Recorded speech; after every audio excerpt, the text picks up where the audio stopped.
Hiya guys, good morning. So I don't know how many of you guys have noticed this over the years and through your awakening. The prevalence of weird and high-pitched or very low-pitched sounds that pervade the ether around us, as it were. I'm sure some of you have noticed this.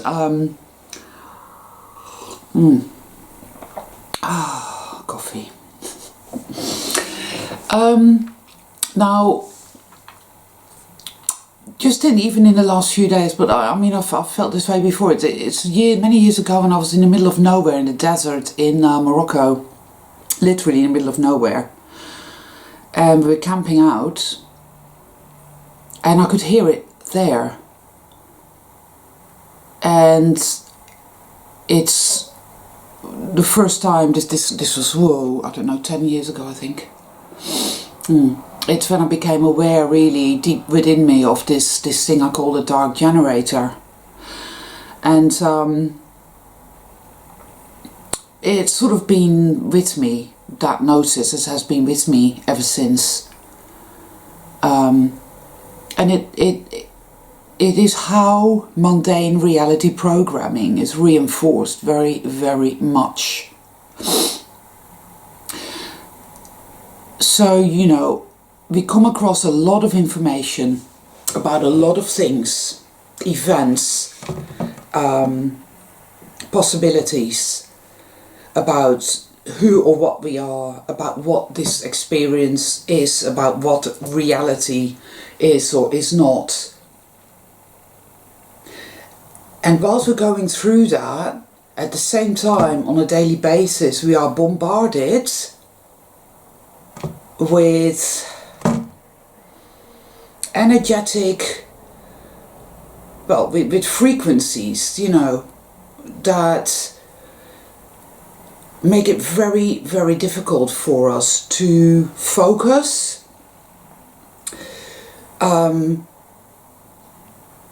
You know, we feel, don't you, have you noticed that? A lot of you probably have, how exhausted we are all the time, how tired we are all the time, how sick we all are. People everywhere are very sick, but very unwell. All of this is created by this dark generator. It causes confusion, you know. Cotton head, I call that cotton head, when you literally just, you know, and this always happens just after you've had a very pivotal thought, a pivotal awareness, a kind of breakthrough, and all of a sudden everything gets really, really foggy. Or you get cognitive dissonance come up. No, that can't possibly be true, that can't be true, no, so just, no, shut that down. Don't think about that, don't go there, that can't be true, that isn't real. You can't trust this, you can't trust that. Mostly it tells you that you can't trust yourself. It will say that first and foremost. It will say you cannot trust yourself. You're powerless. You need to look to those above you for answers. It literally,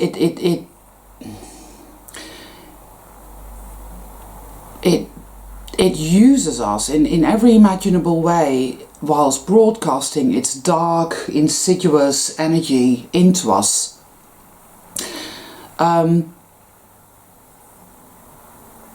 Even as I'm sitting here, I can hear all these sounds. It's like Ron now going like that. And there's all kinds of different sounds, very high pitched, very low pitched, vibrations, whatnot. It's an electromagnetic soup, and that, I feel, is where this war is waged. So we literally are piggies in the middle. We're here, and all around us and through us, there's a war being waged. And light and dark have very different, they don't fight in the same way. The dark side fights dirty, it uses violence, manipulation, deception, gaslighting, whatnot. The light is different. The light fights through neutralization. It neutralizes. So it receives the attacks of the dark side and then neutralizes it and internalizes it, alchemizes it, and then it comes back out. Just like any Tai Chi master will show you. Take the force, the power, the intention of the enemy into you, transform it within you, then redirect it outwards and watch what it does. It's very powerful, and that is the way love fights, as it were. It's a very different way. Love knows its power. It has supreme confidence. Evil, on the other hand, has absolutely no confidence at all, and it believes itself to be weak, which is why it fights the way it does, which is why it needs feeding continually, which is why it needs adrenochrome, you see. Feed, feed, feed. And the way that humanity, uses nature and uses animals like sheep and cows and chickens, etc., the way humans use them, they use us. We are only a resource to these creatures. That is all we are to them. We're not seen as sovereign beings. We're seen as things, you see, to be tortured, to be used, to be consumed. We are a resource to them. That is it. End of. And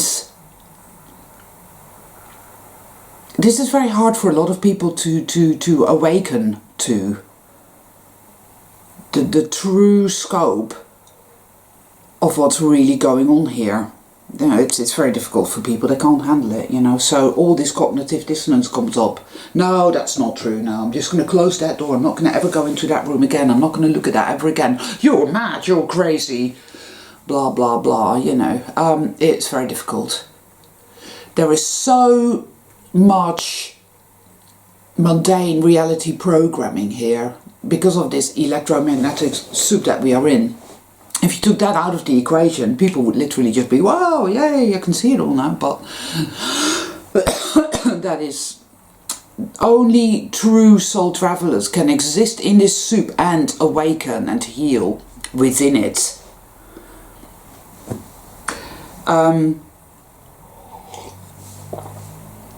NPCs, well, they're NPCs, so they are just part of the holographic overlay, which is an overlay because there is something real here. We are real, for example, and we exist here momentarily.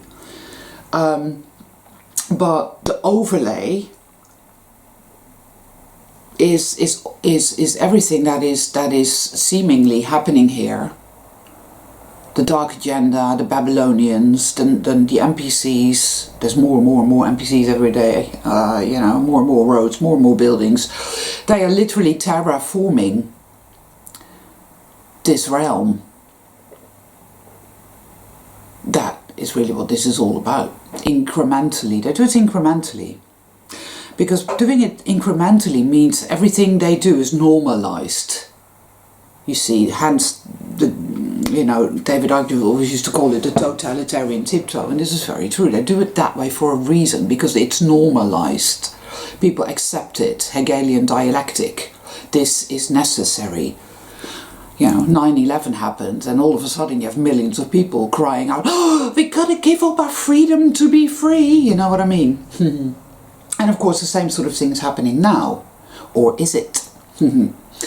So there are many different angles to what is happening right now.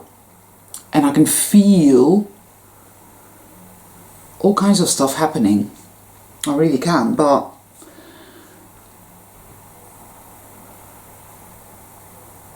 we are not passive in this, people. We are not passive observers.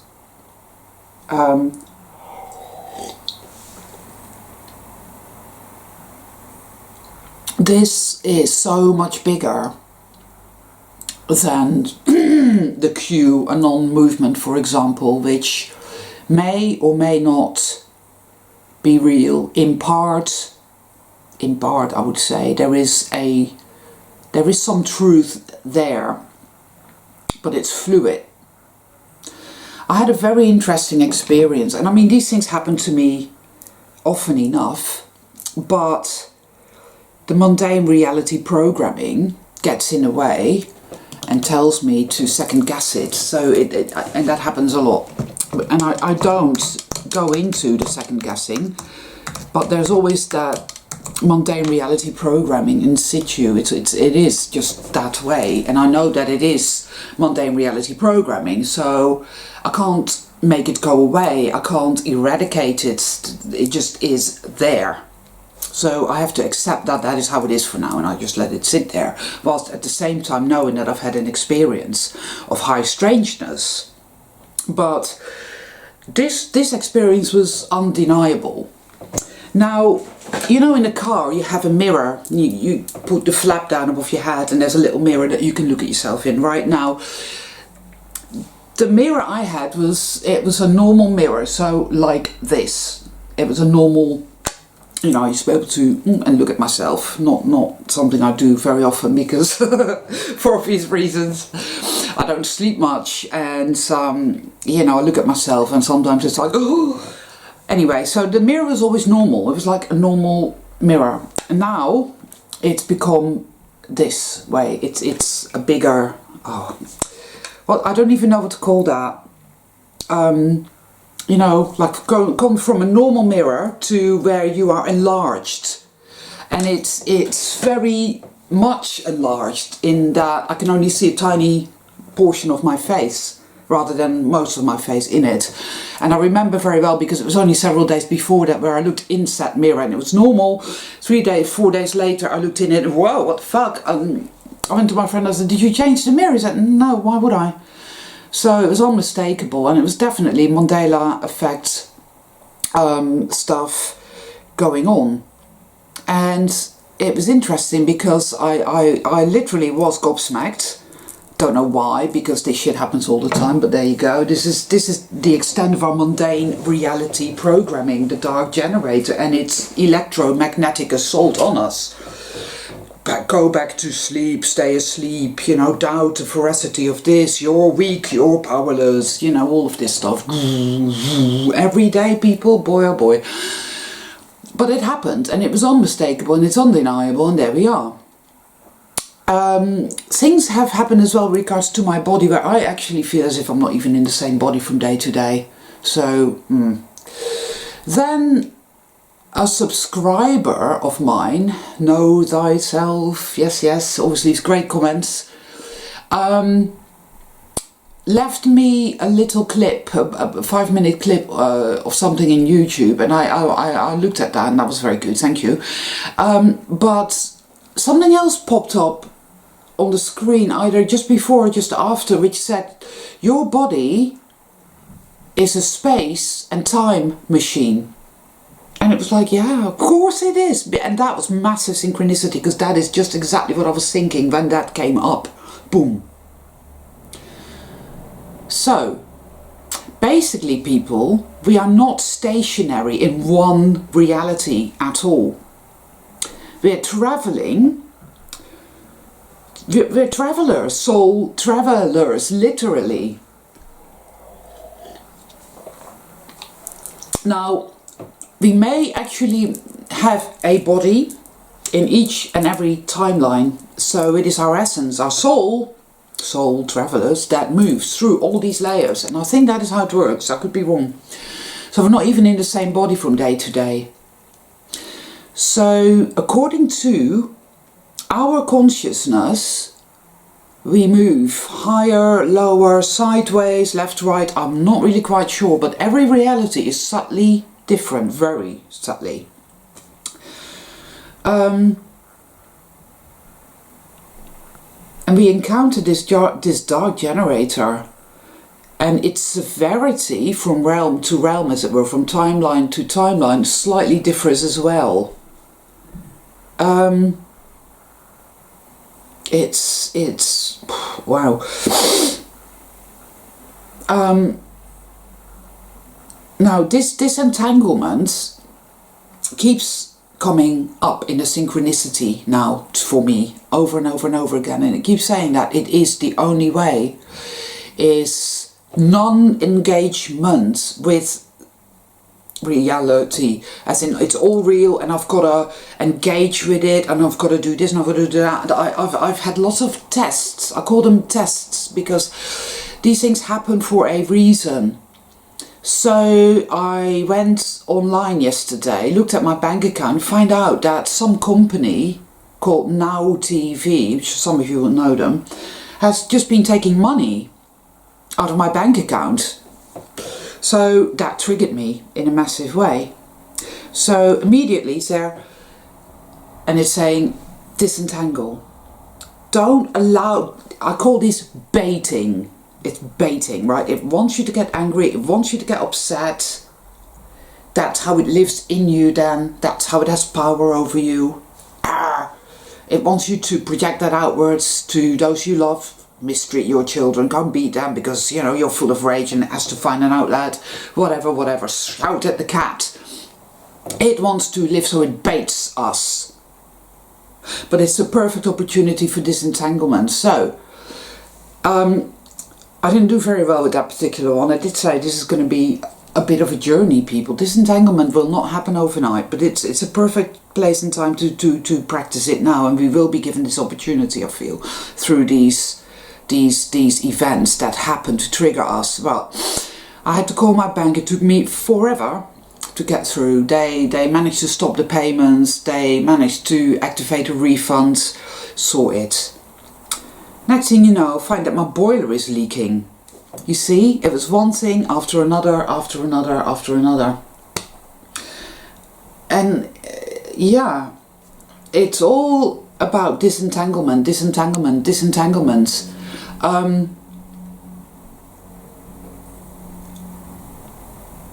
Because we're used to reacting a certain way. It's very difficult to put this into words, people.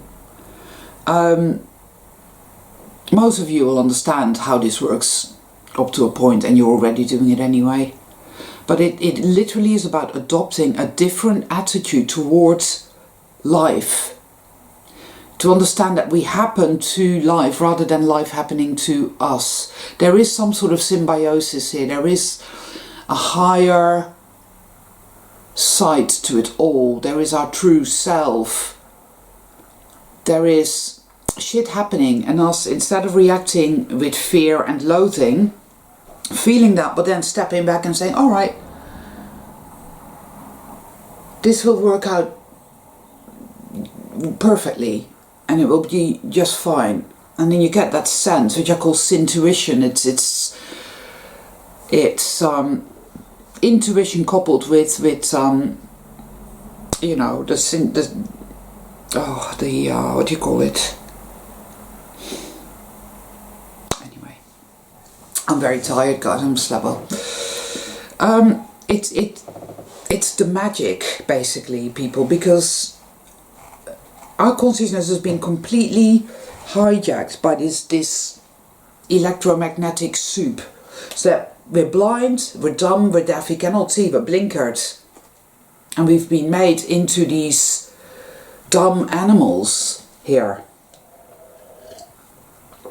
So that the dark side can feed off of our energy, you see. And we perpetuate this reality, this mundane reality, this reality of constant struggle, this reality of obstructionism, this reality of being batteries, of being pack horses, pack donkeys, this reality of being cattle. When in fact we are incredible, powerful, magical beings, people, you see. Think about it. If you just stop and think about a minute, how many weapons they need to direct at us, all the things that they need to have in place in order to affect this power over us. If you think about it, this is not something, oh yeah, no. It's a big deal. It's a very big deal. You know, they are constantly busy and have to be constantly on the alert to keep us under control. And it's not really working, because soul travelers are in varying stages of awakening now around the globe or on the disc. right?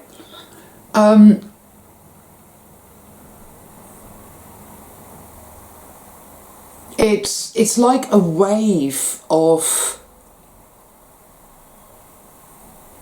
poison, of negative energy, poisonous, thick, sludgy, black filth.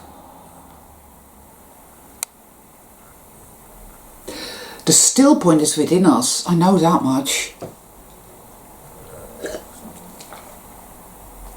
It is to sit and to be and to feel all the insanity going on inside your mind. You can hear all these voices arguing back and forth, and the shouting and the screaming and the weirdness and the emotional turbulence. Some positive, some negative, it's all very adrenaline fueled. Have you ever noticed that? We exist on adrenaline, people. Every day. I know, coffee, there you go, you see? We exist on adrenaline. We exist in a state of fight or flight, and have done our entire life. For us, pleasure or relaxation, we have to take something, eat something, buy something to affect that state of being, and we never affect it completely at all. I've never met a person in my life that knew how to perfectly relax. I don't think there is such a thing in this realm.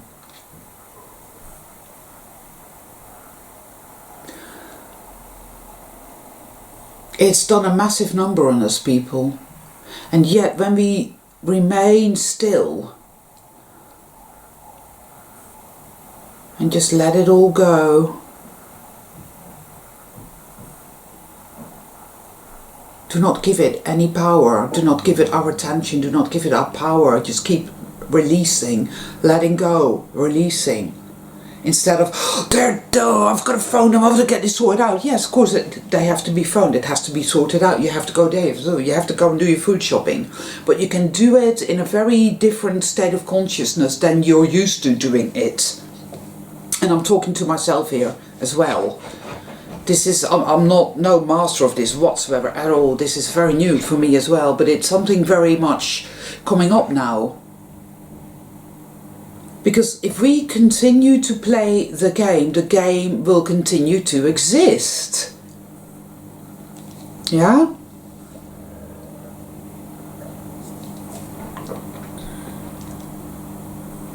Somehow, by no longer engaging with it,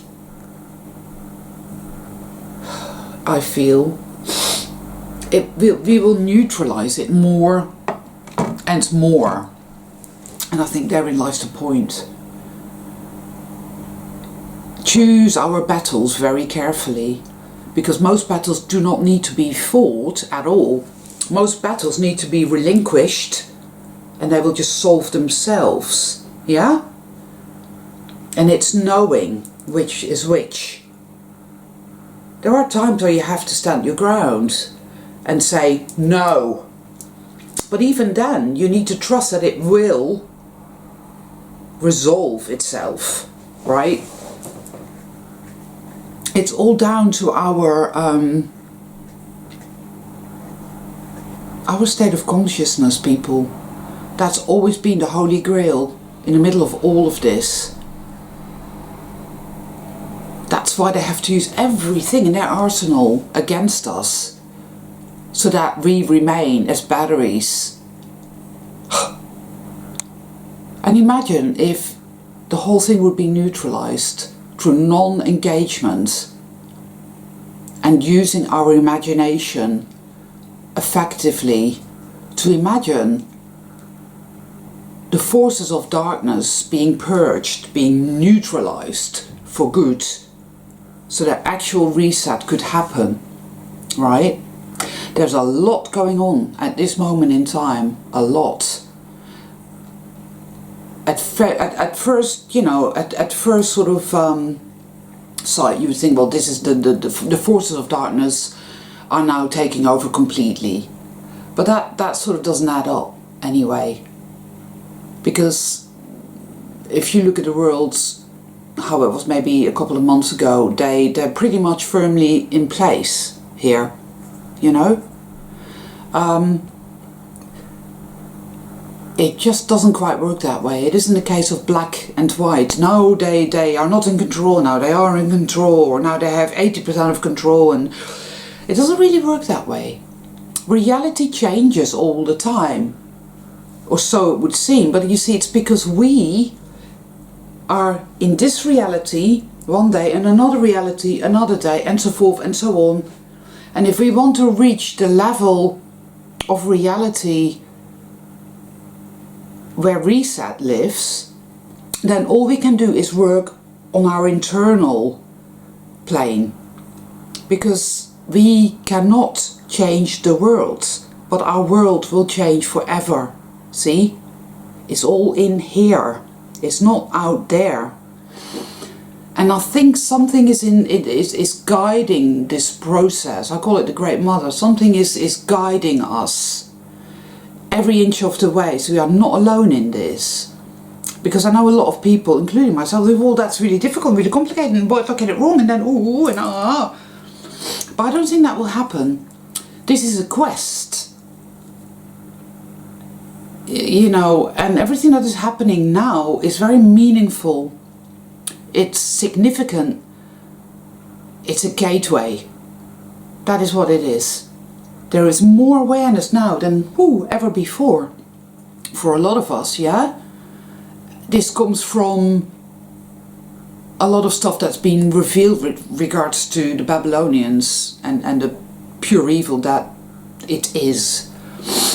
You know, the expose of pure evil. But you see, when pure evil is exposed, then pure light must also be shown. Right? For every yin there is a yang. For every down there is an up, eventually, one way or another. So we will see what happens, but this entanglement, people, is at the core of it all now. It's interesting because oh dear, yeah, I think I'll call it a day there, people, because I need to speak to people. But all my love to you. I'll make another one soon.